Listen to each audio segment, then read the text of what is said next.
we did everything we could in that one single day. Every memory, memorized his face, memorized his scent, how he felt in our arms, and just gave him kisses and hugs. And he took his last breath just in my arms.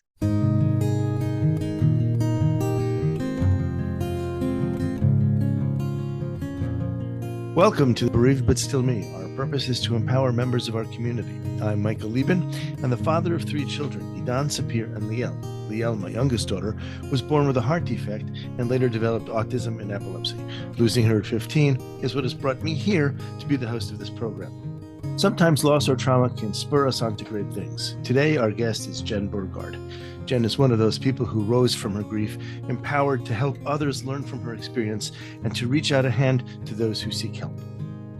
A native of the upper Midwest, Jen Burgard is a mom to 2 living children and one who lives solely in her heart. Her titles include Lost Mom, Living Mom, Wife, Founder, Podcaster, Director, and most proudly, Survivor. Upon the death of her second child, she set out to fill a gap in accessibility to resources, support, and community for others also experiencing trauma. With personal experience of her own and her newly formed network, she launched Haven as a service to grieving parents in and around her region. Today, Haven has touched each of the 50 states with their healing gifts, podcast content, and online grief workshops, with a goal to bring awareness and understanding not only to child loss, but our grief culture in general. They are creating and building conversations around the vast landscape of loss. Jen Burgard, thank you so much for joining us on Bereaved But Still Me. Thank you so much for having me. Why don't we start off by you telling us a little bit about your son, Henry? In 2016, I was pregnant, eagerly looking forward to having my second child, a little boy, thinking I'm completing my little nuclear family. And it was a relatively normal pregnancy. I did the room, I did the nursery, I had all the clothes laid out and all the specific months and everything set up. I had our birth pictures set up, ready to roll. And then the morning of April 4th of 2017, I was exactly 39 weeks pregnant, and I had a routine office visit with my physician just a couple hours away, and I was getting my daughter breakfast, and I felt tired and I just sat down to take a rest because 39 weeks, it's a lot. Yeah, And I was tired. So I I'll take took a your word for break. it. Yeah. But as soon as I sat down, I just felt, oh, that's better. That's what I needed to do. But moments later, I looked up at my husband. I said, oh my gosh, my water broke. My water broke. This is it. Oh my gosh, I was so excited, right? Because Mm. I was going to get to go into labor naturally, and that's what I really wanted. And it wasn't until I went into the bathroom and I realized what had happened. And there was just a lot more blood than I thought should have been present. And I actually Mm. ended up passing out. And a lot happened between that moment and getting to the hospital. Of course, we rushed there and we were checked in and got everything set up, and they started to look at what was going on with baby. And I said, I'm not feeling well. I'm losing consciousness and this is odd. And they found a flicker of a heartbeat, they said, on the ultrasound. And so within minutes, I was rushed to an emergency C-section. And I actually will never forget this moment. In such a traumatic event, it was honestly comical to me because as I was laying there on the stretcher in the operating room, a place I'd never been in my life, and I'm laying there and they're prepping me for surgery and everyone's running around, and the surgeon said, "Is she asleep? Are we going?" Oh, And I don't think right? that's one of those things you don't really want to hear. You know what I I mean? didn't want to hear that. I was That like, that "Wait, and what? oops I'm tops the awake." list.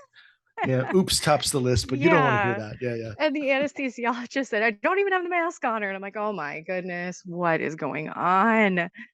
And in moments, the mask was on and I was out. I think back to that and I do laugh. But I woke up alone in a recovery room. It felt like a closet. It was odd. You're groggy when you wake up from anesthesia if you've been there. And Mm-hmm. finally, I asked a nurse. She wasn't making any eye contact with me at all. So I just thought that was strange. And so Yeah, finally I sure. said, "Where's my husband?" He said, "Well, we'll go get him. We'll go get him." I said, "Okay." So they went and got him. He came back and he just said to me, "Honey, we're not going to get to take him home. That's it." And I didn't know what that meant. I don't think I had the energy to even respond to that. I was in shock and I was tired. And so I laid my head back and I said, "Okay, what next?" Well, my son had been delivered, but he had not received enough oxygen during that time. And so Mm. he wasn't going to make it. So they brought him to me and he was hooked up to all kinds of tubes and he was breathing with the help of that. But they said, "We know every test, everything's been done. This isn't going to happen." And so Were they he already lived talking with about brain us. damage? Were they talking about brain damage by then? Yes. Yeah. Yep. He had sustained incredible amounts of brain damage. And from what they could tell, there was no chance, no hope. They said he could live for minutes or hours. It just depended. Finally, we did remove his breathing tubes because it seemed to be bothering him. And then he actually lived with us for over 12 hours. He was such a little fighter. And we did everything we could in that one single day. Every memory, memorized his face, memorized his scent, how he felt in our arms, and just gave him kisses and hugs. And he took his last breath just in my arms. And we cried, and that was it. And then we had to leave, and we had to leave him there. And it was transformational because my entire world stopped. It stopped. I looked outside and I just thought, how is the sun shining? How are Right.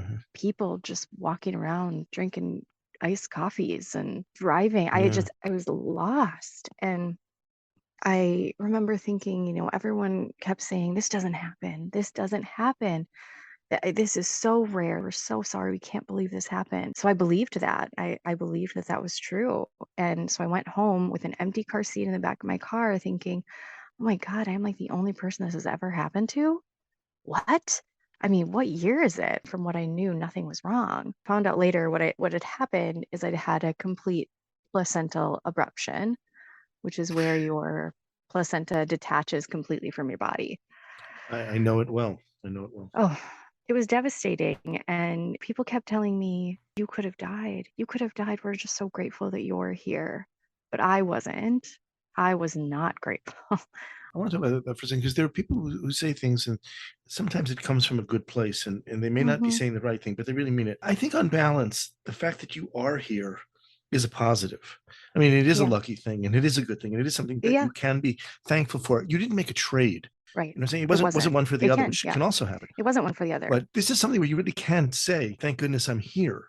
You Hmm. have a husband and another child. That's true Yeah. now. I am Yeah, for grateful that sure. I'm Yeah. here, and for my daughter and my husband and the rest of my family. Absolutely. But in that moment, in that those first few days of confusion and shock and grief and everything's flowing through you, right? Anger. Yeah, I mean, yeah, sure, sure. all of the not attractive grief Right, stages, right? right. Are there So, attractive ones? I haven't found one yet, but oh, okay. I don't know. I mean, I think just basic sadness, right? Just Right. crying. Yeah, They yeah. expect that from you, but yeah, that was difficult. And then being thrown into, now you need to plan a funeral, and you're Yeah. going, "Wait, what? What? Okay." And that's just a lot. Let me ask you this. You had to plan a funeral, so I assume you went through your Hmm. church. I did. Uh, Yes. Yep. I and did. and it wasn't necessarily the most pleasant experience. Do you want to talk about that? Sure. Absolutely. I mean, I Yeah. think people in general can get a lot of comfort from their church and from those who guide them spiritually. And I was hoping for that. I really was. And I went to my church with my husband a couple days after our son had passed and said, "All right, we're here." We were just very, very nervous. Uh, Basically, I was broken physically, mentally, emotionally. And I was really hopeful that this priest would help me, guide me a little bit. In a lot of ways, he did, but I will never forget when I walked in, he said, "Oh, what are we here for?" I said, "Well, we're here to plan, my son's funeral." "Oh, that's right." I was like, "Okay." He goes, "You are so lucky." And I looked at him and I was like, "Wait, what? Did he not hear me? Did what? What?" Yeah. And he just said, "You're so lucky because you have someone that loves you in heaven with our Lord." And I thought, yeah, okay. I don't feel that way today. That's not where I'm at today. Yeah. And, Yeah. I'm here and it was he's just not not. the That's how you feel. response. Yeah. Yeah. Right. I mean, those Right. are those first days, right? That's the bad I'm so stuff, sorry. right? Yeah. Yeah. And so it made me sad because I chose that priest on purpose because I remembered him from my childhood. So I chose him on purpose and said, if anyone's going to be able to help me, it's going to be him. And it wasn't. And it wasn't helpful. And there were so many things about that interaction that just didn't feel helpful because he was not sitting in that place with me. Because what you really need is someone to just sit with you and let you be sad, encourage you to keep going on, right? But let Yeah. you be sad. Yeah. So that was tough. And it did challenge me because ever since then, I've had a strained relationship with the church in general. And That's it's been hard unfortunate. for me. It is unfortunate. And I have been searching for a way to get back into religion and to find the church as a comfort, but I haven't been able to do it yet. So it's something that I deal with, and I think something that other people deal with too. You are listening to Bereaved But Still Me. If you have a question or comment that you would like addressed on our program, please send an email to Michael Lieben at michael@bereavedbutstillme.com. That's michael@bereavedbutstillme.com. This content is not intended to be a substitute for professional medical advice, diagnosis, or treatment. The opinions expressed in the podcast are not those of Hearts Unite the Globe, but of the hosts and guests, and are intended to spark discussion about issues pertaining to congenital heart disease or bereavement. Jen, how did your perspective change after the loss of your son, Henry? My perspective changed pretty abruptly and immediately. Before my son passed away, I felt like I'm a decent person. I'm a good person. Define good and bad because those are concepts that fail me at moments like this. But Yeah, go ahead. define good and bad. Yeah, absolutely. I was kind to others, right? I tried not to lie or deceive, or I certainly didn't steal or any of those things, right? What are the Ten Commandments, right? I followed those. If anybody's So, asking, I will certify Jen's a good person. well, thank you. Once he passed away and I understood, oh my gosh, this happens. This happens to so many other people, right? I It mean, does. It does. It really does. 24,000 in the US alone per year. And then that's not including other bad stuff, right? I'm talking to you, and your Yeah. daughter passed away. And Mhm. it's all of this bad stuff that can happen and does happen to people. And so we as a society, at least here, don't talk about it much. We Right, do the right, right. things, we go to the funeral and we say thoughts and prayers, and then we move on with our lives. And if someone's healing well, if they're doing it right, they move on too, and they're happy and they're fine, and they'll get through this, right? Wait a minute. Are they really though? That's the thing. Everybody says they are because they're supposed to say they are. I'm not Exactly. convinced of that. And I I'm not think you are convinced. you're not convinced of that either. Yeah. Right. You know. Exactly. And I think my perspective shifted because now I understood that I can actually be a better person. I can now look at my fellow human, whoever that is, and recognize, what, they have or will or are going through something really hard. How can I sit with them in that and be there for them in that moment rather than just, throwing sandwiches at them or my thoughts and prayers, right? How do I Right. Right. Right. actually engage, right? And so it got me thinking about just how I experience the world around me and how can I do that better? How can I be a better sister, mom, wife, friend, neighbor, community member, right? All of these things I could probably do better simply by being human, right, with them and being honest about my feelings and being honest about what their feelings are looking like and feeling like and presenting like, and how can I help? And really, how can I help? It really changed my perspective. And the other big thing is that I had to go back to work. I went back to my job, which was pretty supportive. I mean, considering Oh, I've heard some rough stories of people going back to work, and mine was pretty good. we have a collection of those here. Oh, I bet you do. Yeah. Oh And man, yeah. and so, they allowed me to come back part-time right away and ease into it. And I was open with them and I said, look, I'm gonna just pop into one of these conference rooms and break down crying every once in a while. And I just want everyone to know it's not about them. It's about me. Okay. And Wow. you didn't say anything. And again, I was Yeah. very honest about what I was feeling because I had honestly read a couple books that really helped me ahead of that and kind of prepare me for that. And that really guided my way. But I found that they responded so well when I just told them what I needed and Yep. Yep. reminded them that it's not about you. It's not about you. I love you, but it's on me. And you are not making me cry by talking about my son. I was inches from tears and I always am inches from tears. So just don't worry about it. Please ask me about him. I But appreciate that because a lot of people, that's the first thing they'll do is shut up. They won't Mhm. mention it because they don't want to get you going. And they Right, think they're being nice. right. And they mean well by that. And we have Yeah, to respect that. we do. But I think what we really want to do as parents who've lost children is we want to Yeah, hear their names spoken by other people. exactly. Exactly. And I think so what really was a pivotal moment for me in that after loss perspective changing experience was I was working in the field of interior design, right? I went to college for it. I loved it. I did it for 12 years. And I had a client get so upset with me about the color of his chair. And it came in the wrong color. It was a manufacturing error. And I said, well, we'll get you the right color, of course. It's going to take, unfortunately, like 3 more weeks. And he was beside himself. 3 weeks? I said, well, you have this other chair to sit on. I'm not asking you to sit on the floor, right? I mean, it's just a chair and it's just a color. And he just couldn't. He couldn't. And then after that moment, I couldn't. No. Don't you want to grab them sometimes by the shoulders and say, Yes. there's so many Yes. things that are much more important than this, Right. get over it. And you'll I get your know. chair in the end, right? It's not like we're not going to give it to you. Right. You'll get it, right? You'll get it. You don't even have to pay extra for it. You're going to get what you ordered for the same price. It's just going to take a minute longer. And it's those Yeah. moments, right? You want to shake someone because I know in those that first year, right? There's like, I wish I could wear a badge that said my kid died, right? I'm not sure I would put it quite that way, but yes, I know, you, but you, right. you want them to know. You want them to know that You you're want not them at to your know. best.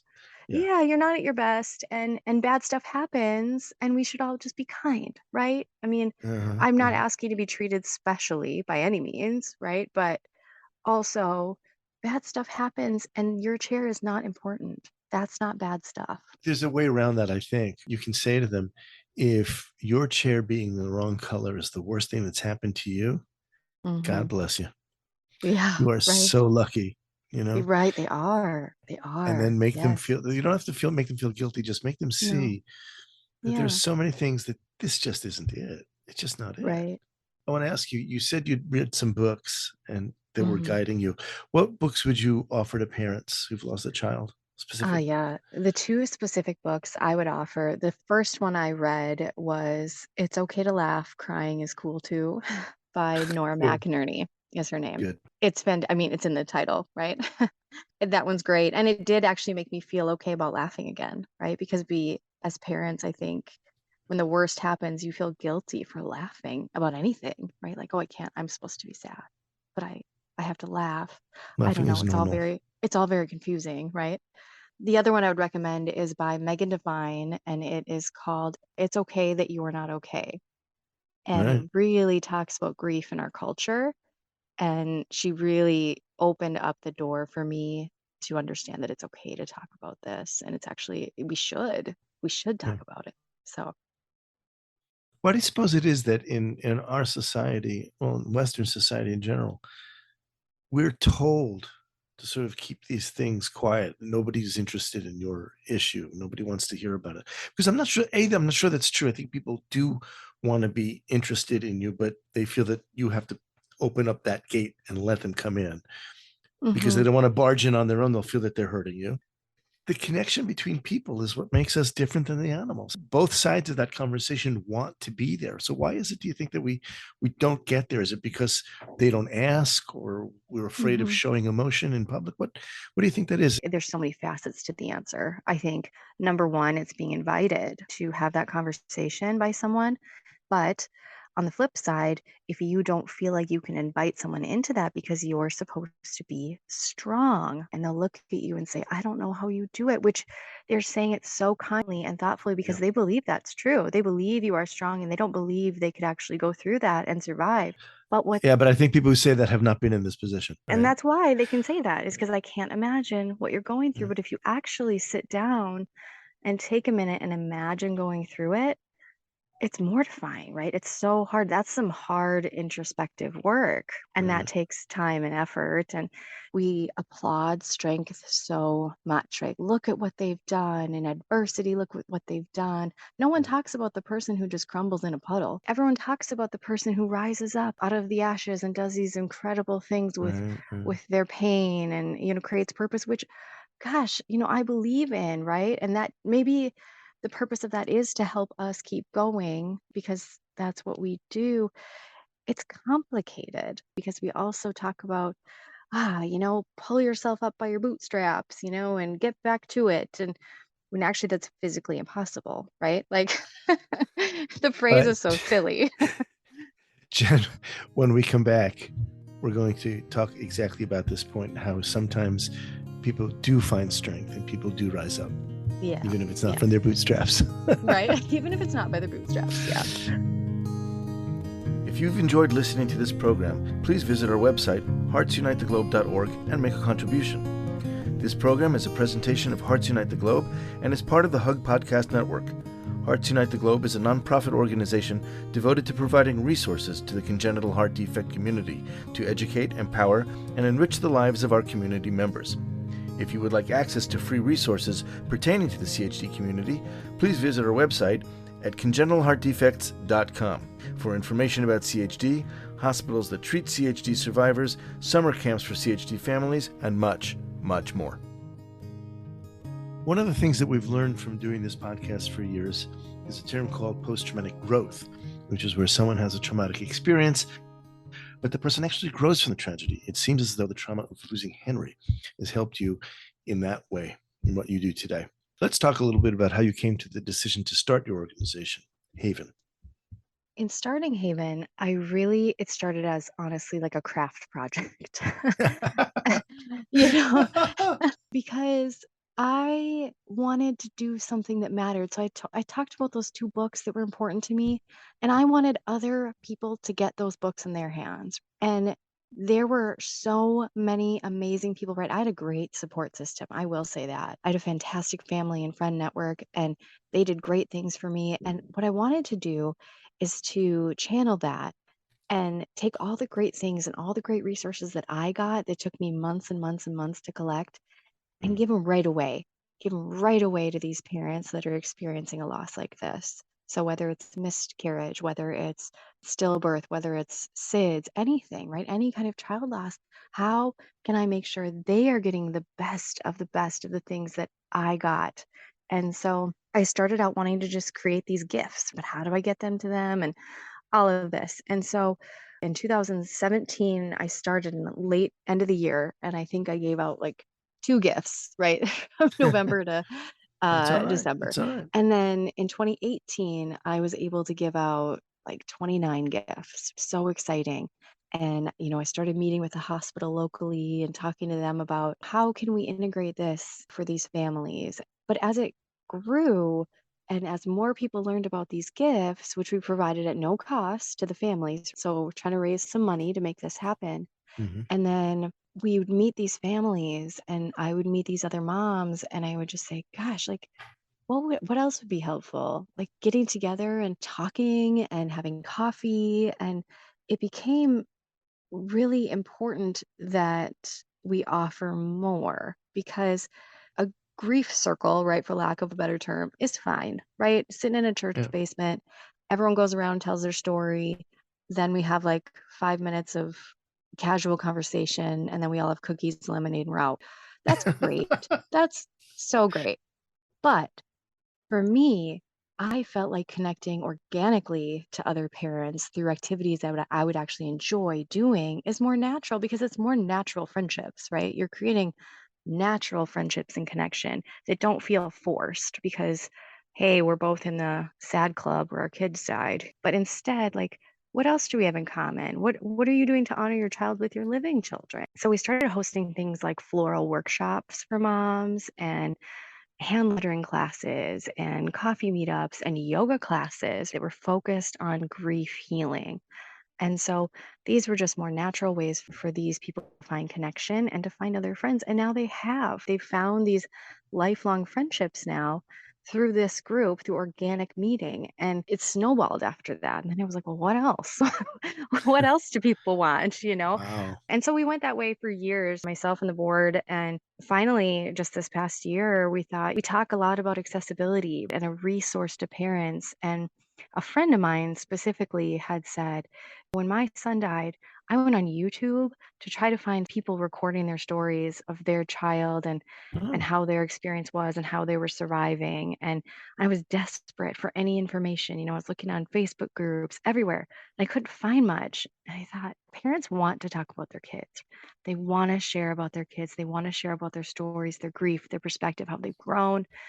But also, they want to hear about how their loss and their child affects other people. Well, what if we just yeah. did a podcast? Well, that would have the reach. Right. And so that's the idea. And the thing is that I think there's a beautiful intersection there of parents that want to share about their kids and, you know, other parents that want to hear those stories, but then bringing on professionals, providers, thought leaders in the community and beyond that have insight and experience and all of these things to offer that maybe mom who lost baby can say, oh my gosh, yes, he's talking about the things that affect me and that's healing for me. He's telling me that's normal and that's so important to hear. And so I think that there's so many conversations that can happen around loss, and we talked about how we as a society just don't talk about it enough. So let's talk about it more, right? Well, I see And that goes back to an earlier point.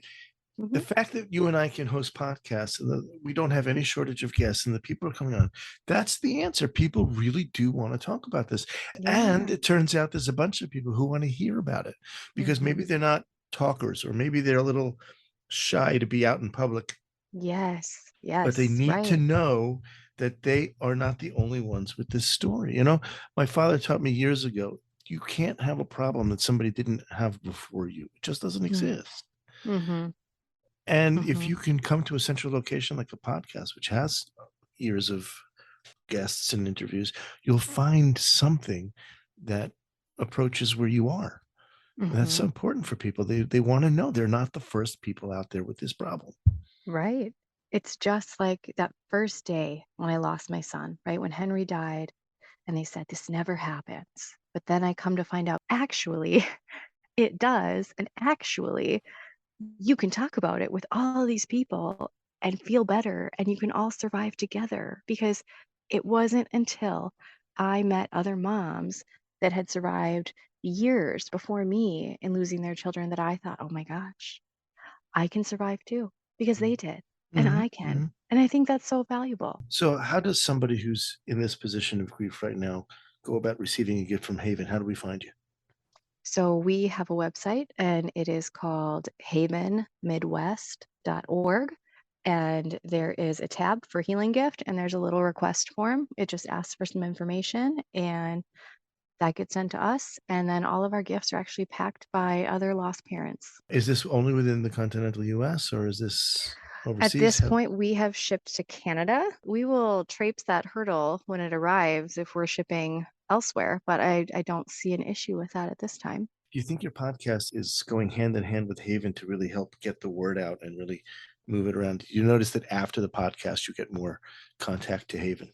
I have noticed that, especially upon promoting the podcast, I think promoting the podcast and in the episodes, encouraging folks to go to the website and check it out and to request a gift for a friend or a family member. I think we're getting more requests, which is fantastic. I did mention that in 2018, we shipped out 29 gifts. Just this year, over 200 gifts.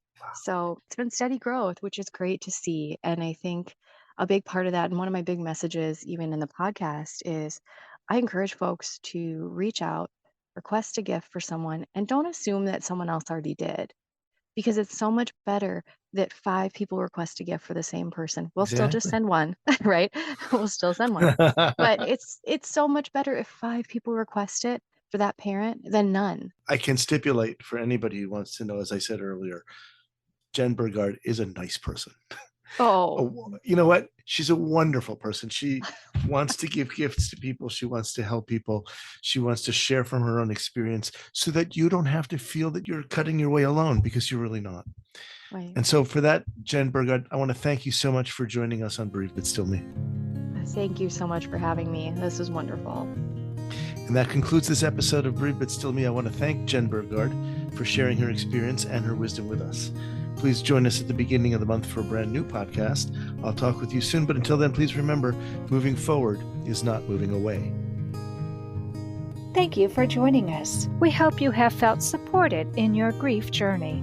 Bereaved But Still Me is a monthly podcast, and a new episode is released on the first Thursday of each month. You can hear our podcast anywhere you normally listen to podcasts at any time. Join us again next month for a brand new episode of Bereaved But Still Me.